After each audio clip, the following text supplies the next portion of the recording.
We are making ham steam pudding. So I've got the flour. I'm going to sieve that off for you.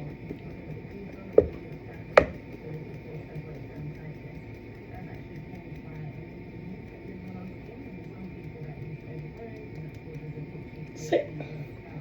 I'm only going to do a small batch. Right, next, I haven't got no suet, so I've got some lard. So we're going to put the lard in there.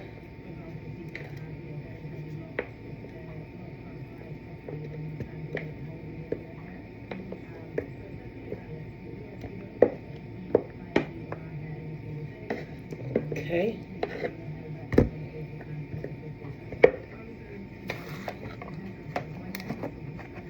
Oh, it doesn't want to stay. That's it. And then we'll just mix that in. Just a little bit.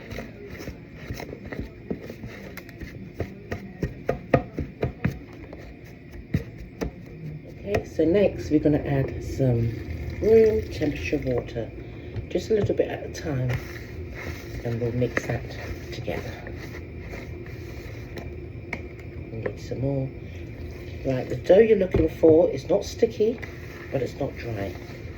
It's like in between. Okay? Just keep adding it until you get to the texture you want to get to.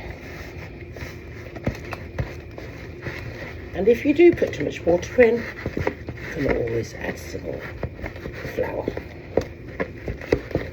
Okay, so next I'm just going to use my hand and mix it so I've got the right texture that I need for my steamed ham pudding. So you just mix it and mix it and mix it. If you've got excess flour, that's fine because you're going to use that anyway, because the next stage is to roll it out. So I'll keep mixing. I'm actually going to use all the flour that's in the bowl. So it's similar like dumplings. It's similar to dumplings, but it's not dumplings, it's steamed pudding. Okay? Okay. Right, this is the texture you want, not too sticky and not too dry. Yeah? So it's got to be roughly like this. Okay? Okay, so next we are going to roll it out. No particular way, just roll it. Okay, so we are aiming for, I need a bit more room. We are aiming for just a square. Yeah.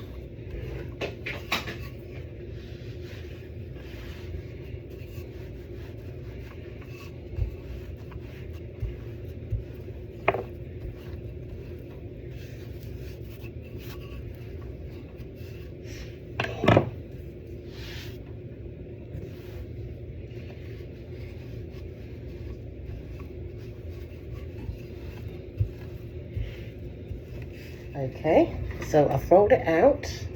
I've put it on some grease-proof paper and also some foil. You realise what I'm doing in a minute.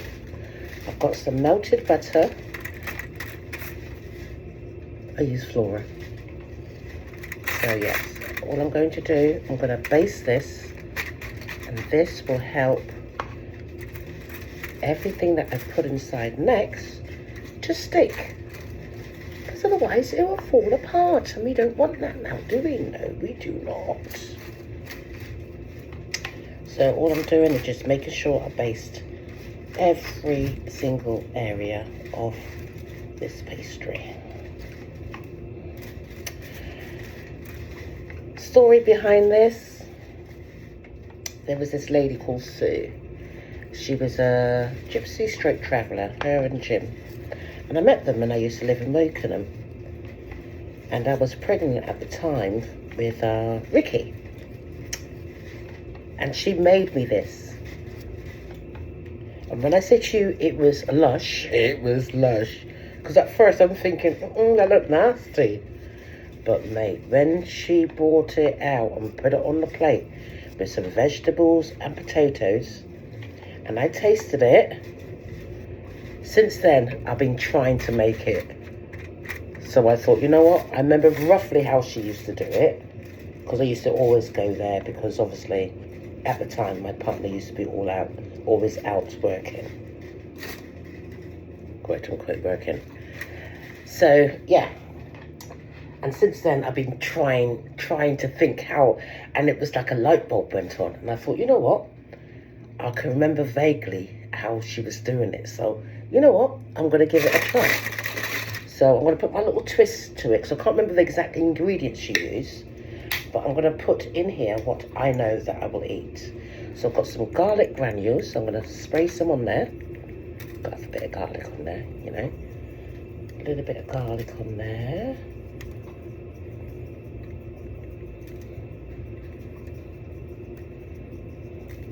Okay. A little bit of black pepper. A little bit. I just want to put a load, because that's what I do. Right. Okay. I'm going to add a little bit of mixed herbs. A little bit of mixed herbs. Just to give it that little bit of oomph.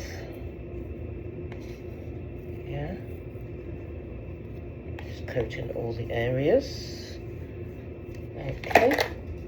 And then I'm going to add, last but not least, for the moment, some Italian seasoning. I'm literally just putting a little bit on there, not that much.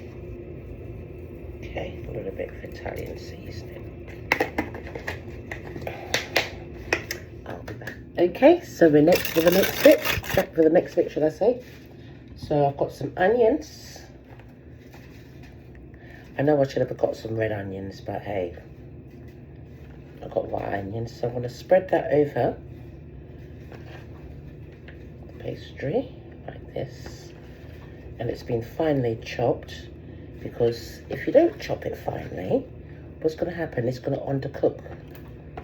Sometimes it's nice, but you don't want that crunch where you don't want the crunch, if that makes sense. Yeah? Okay.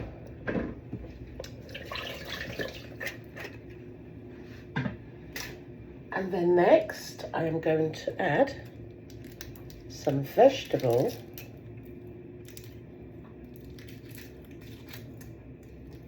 oxo and some beef oxo, but not before I add the ham.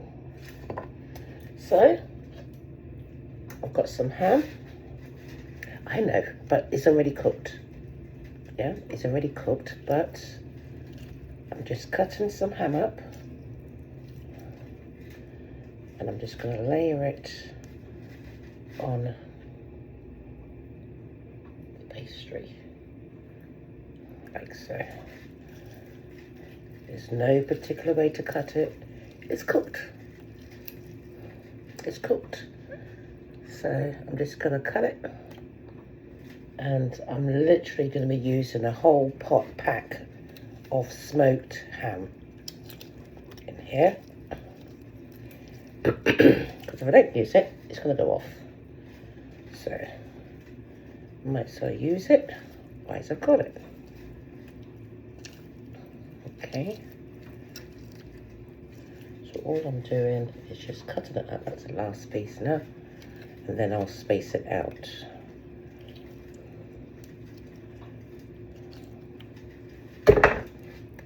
Right, so I'm just going to space it out as evenly as possible. But keep in mind, it's already cooked. Yeah, it's already cooked. This is cooked ham. So I'm just going to space it out all over the pastry. because we don't want bumpy bits. We want it as evenly as possible.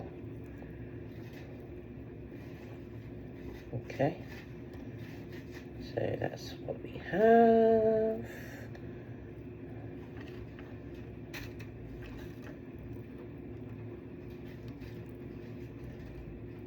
And okay, so that's all evenly spread out, as you can see it. And then next we are going to add vegetable oxo and beef oxo together. I'm just going to crush it all over the mixture.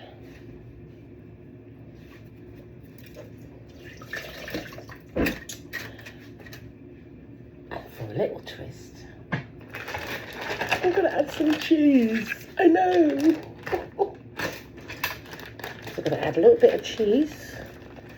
Not too much, just enough.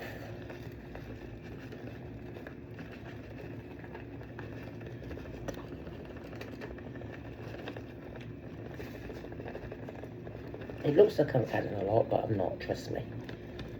It's only a thin, very, very thin layer of cheese. Okay, so it looks like that. Right, and now this is the final stage. I'm gonna roll it. No, this is not funny. So all I'm doing, I'm just gonna try and roll it. Unfortunately, it's stuck to the paper, but that's fine. I'm just gonna roll it best I can. So. Roll it, roll it, roll it. It's not too bad, to be fair. Oh, this is a big boy. So I'm just going to roll it.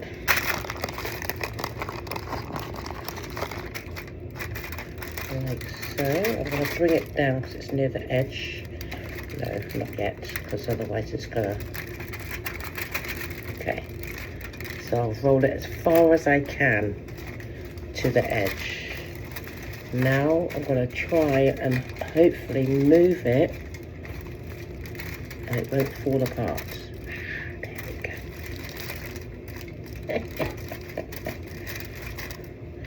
Right, get that ham in there with the cheese. And then what you do now, I'm going to move it down a little bit. Tempting fate here. Okay. There's no particular way of doing it, yeah? So now I'm going to get the parchment paper and I'm going to roll it back to me. Like so. Making sure you keep everything inside. Okay? And then with the full paper, you go back. Let's do that a bit. Sorry.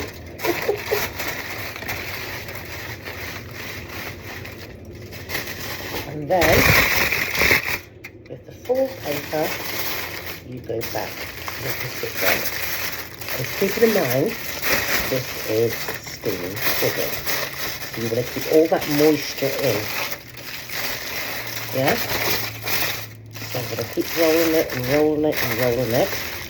And before you get to the end, you tuck it in the sides. You don't want no water to get into the pudding. So all I'm doing is tucking it like that, and then I'm getting it and then I'm rolling it in so I know those sides are sealed. And then you continue to roll it till you've completed it. There you have it. Okay, so now the steamer which is on, I'm going to set that for, there we go.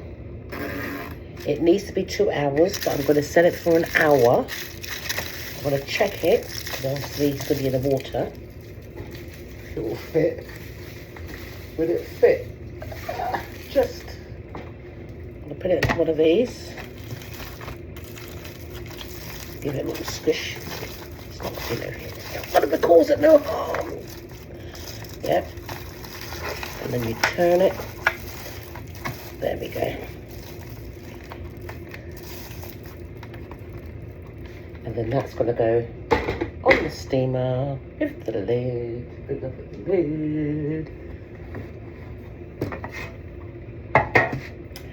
For 2 hours. See you then. Okay, so it's in my steamer and I need to steam it for 2 hours. My steamer only goes up to an hour at a time. So every hour I'll be checking it and then I'll be back with the end result in part 2. Okay. It's finished. So we're going to unravel it.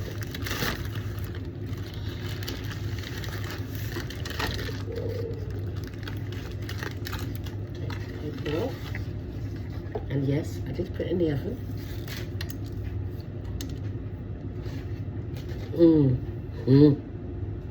Mate, this is nice. Okay. It's steamed pudding, but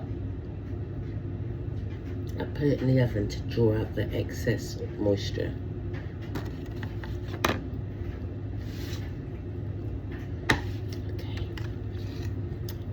Do this. It's still a bit hot.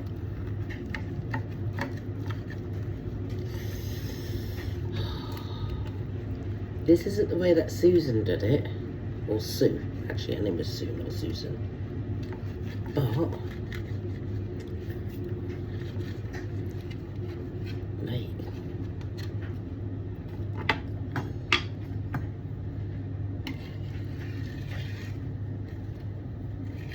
it is hot still, yeah? Look at that. Look at that layer. Oh,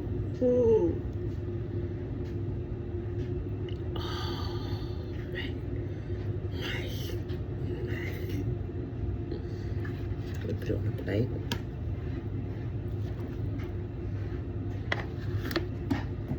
Put this to one side. I am going to do a taster. Let's see if it's any good, or as good as what I've remembered. The reason why I put it in the oven, because I wanted a little bit, I didn't want it like it was like a dumpling, even though it is a dumpling. I wanted it so it's more like, you've got that dumpling taste with the the crust. You get my drift. You get what I'm talking about. So let's taste our creation, shall we?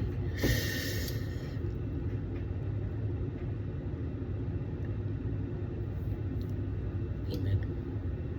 Okay. Let's see. It's hot. I should have waited till it cooled down, but I couldn't wait. Mate, this is like nearly 40 years been waiting to do this. Here it goes.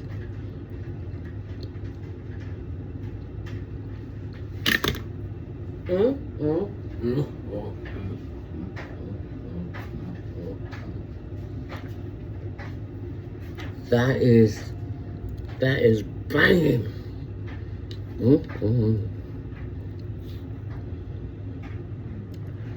That is banging.